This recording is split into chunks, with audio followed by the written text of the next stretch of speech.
Alright folks, it's May. Thought it was time I gave you a bit of a walk round, and to be honest, with how busy work's been, because I lay new lawns for a living, as you've probably seen my t-shirt in some videos, and I've been really busy at work, so I've not been down here as much as I should. And to be honest, nature's winning. But I'll give you a quick walk around and show you what we've been up to. You see, it's a beautiful evening down here, absolutely beautiful. Right, let's flip this camera around. So, got a few onions growing over there. There's nothing else in here apart from weeds. And with the weather being so bloody dry, oh, don't start me on the dry weather. Right, there's some other onions and my garlic, and as you can see, they're struggling, and the reason they're struggling is a mixture of the dry weather and the fact that the badger just keeps coming and digging them up. So, I mean, these seed people, why they don't mix whatever these weeds are and mix it with vegetables that you actually want, because the weeds seem to be doing fantastic. The grass, the weeds. Don't talk to me about bindweed. Look, it's everywhere. Like I say, I've not been down here as much as I should. Right, let's go now look in the first greenhouse. This does look a little bit more respectable. So there's my grapevine. That's doing okay. If you look, there's some grapes.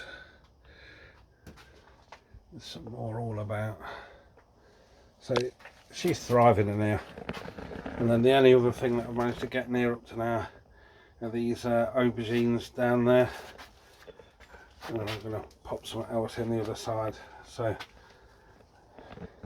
this greenhouse doing all right. Look, there's some more grapes there.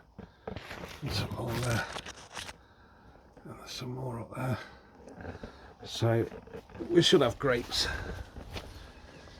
Weeds and grapes, you can't really live on that, can you? But there you go. Right, I still need to clear this area, but it's a lot clearer than it was before. I mean, this looks drastic here, but it's actually covered with a weed membrane.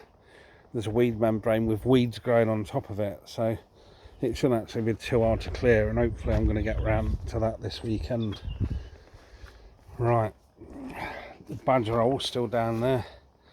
I don't know whether I told you about that. That's where my water butt stood, and it disappeared into a hole in the floor because the badgers had dug underneath it. And now the badgers have decided to dig under the shed. It's a bit of an exploratory hole, so we're just going to fill that back in. It's not part of the set. Got some strawberries and weeds growing in here. There's actually a strawberry there, look. I've had this beautiful oh no, mine's gone blank. But this is where these are all leeks in here, but as you can see, with the stress of the hot weather, they've all gone to seed, so I'm going to leave a few of them in for the seeds to come out. Apple tree's doing okay. That's fine. There's plenty of apples coming on there. I'll take you over to my new pear tree that I planted.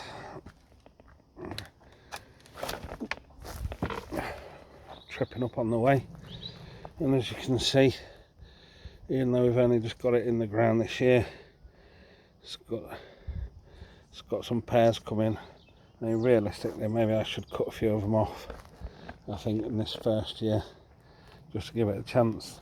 Under this patch of weeds here, there is some rhubarb. It's doing all right. And here's my field of potatoes. So the potatoes are doing great. Absolutely great. They've grown right up into the net, the protective cage that I'll put over the top, so they need earthing up now. And then along the edge I've put some summer squashes in, but there's another row of potatoes there. They're the second there, Liz. This row here, as you can see, they're all growing up into the cages. And then these are main crop potatoes, and they are coming through, as you can see. They come through the ground just, but they are growing a lot slower. Now, funnily enough, the potatoes that seem to be doing the best are the ones that I've not even planted. There's another one over here, look. Under this cage here is my asparagus, which is great. You can see this little thin one here. That's actually a self-seeded crown. I've never had them growing this far up before. As you can see, there's another crown there, and that's as far as they went last year, but they seem to have started spreading themselves. There's some that I cut earlier, but as you can see, it's still coming through thick and fast. So I've had plenty of asparagus soup up to now, which is great. Here's some of the fruit bushes that I've dug up. I'll show you where I've dug them up from in a minute. There's another one there, currant bush.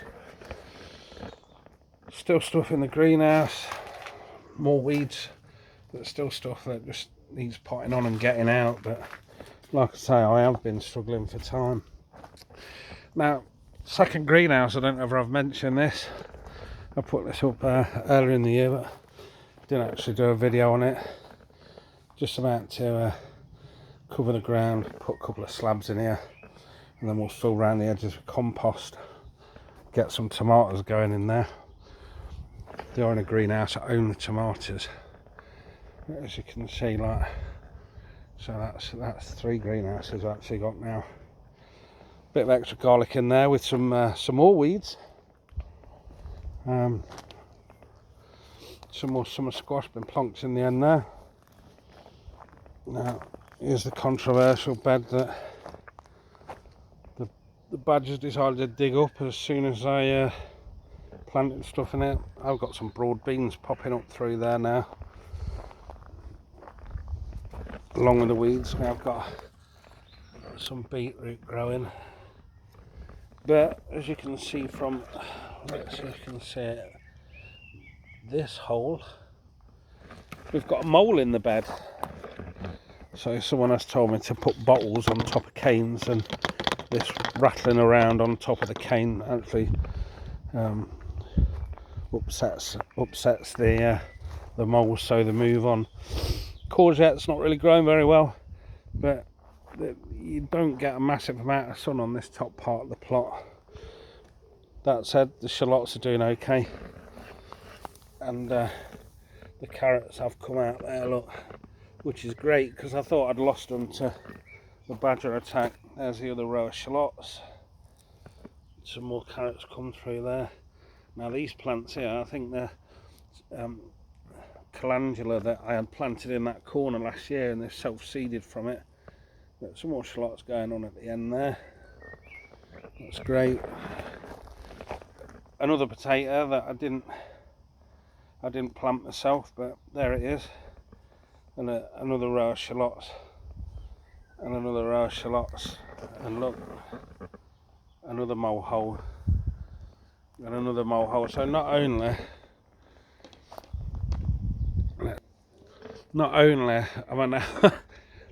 am I only dealing with badgers, I'm now dealing with moles as well as pigeons. There's a deer on here, and he keeps coming up, and he pushes. Let's flick that around. He pushes this as far as he can and has a little scrape, but this fencing's pretty much stopping him. Seems to stop the badgers. It don't seem to stop the weeds.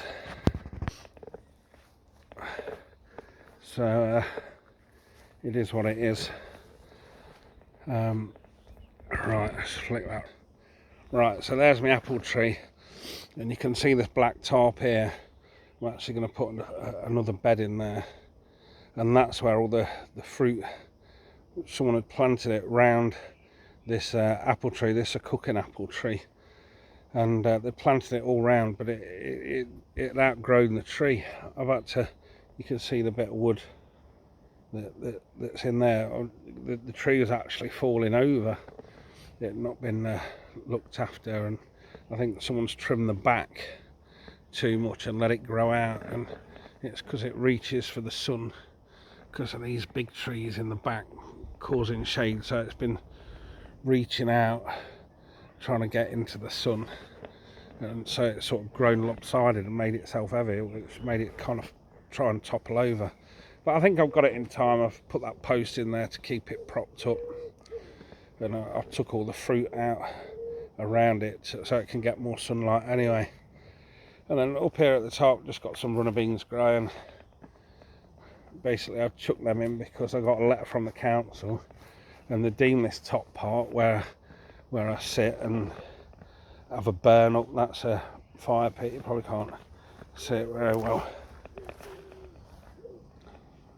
Just earthed it round and have a bit of a burn up and sit on my bench there and you know, while away the hours. This bit's edited in, but I started talking about it and I've looked through and I started talking about it. Yeah, the reason I've put the runner beans up here is because this top part where the fire pit is and the bench, it is actually on paper a different plot, even though there's not very good sunlight and it's not great for growing stuff up here. So that's why I've sort of put the shed up here, and I store things behind there, and there's a storage thing for storing more stuff in. I keep the lawnmower and that, and the barbecue and the kettle's boiling there in the background.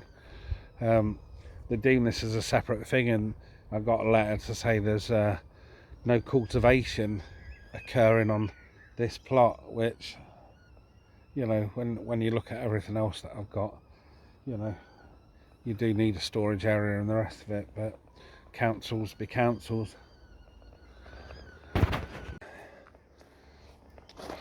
Compost there, put another compost bin over here. This is where I started putting stuff for this year. And there's the council's electric fence that they've put in to try and deter the badger. You'll probably notice that it's about 30 centimetres high, so at the best the badger gets a cheap thrill out of it. Now I've popped some Jerusalem artichoke in here and just thought, rather than the weeds taking over this area, I'm going to try and let the Jerusalem artichoke take it over. And again, as you can see, nature's winning. Nature's winning. So it is one of them things, you know, if you don't spend time on your plot, you turn your back for a couple of days and all of a sudden there's weeds everywhere. You know, I'm a busy boy. You've got to go out and earn some money, ain't you? So you can afford to do the things that you want to do. And compost ain't cheap. So that's it. Quick walk around. I'm going to spend the weekend tidying the place up. And I'll probably do another little video just to show you how I tidied up and the state of it after the weekend. Thanks for tuning in. Thanks for watching. I hope you don't find me too boring. It just goes to show, like, people that do these videos, they've not all got immaculate allotments, and it is an ongoing task, and when you've got quite a decent sized plot and it's only you that's doing it, it does take time. So if you're thinking again allotment, obviously bear that in mind, the size of it and how much time you have actually got to dedicate to it. Yeah, you know, once you've got things under control and working the right way, you see the potato, where the potatoes are growing, you know, you've got a few weeds coming up, but a quick go and they'll be gone. You know, it's when you let things get out of hand and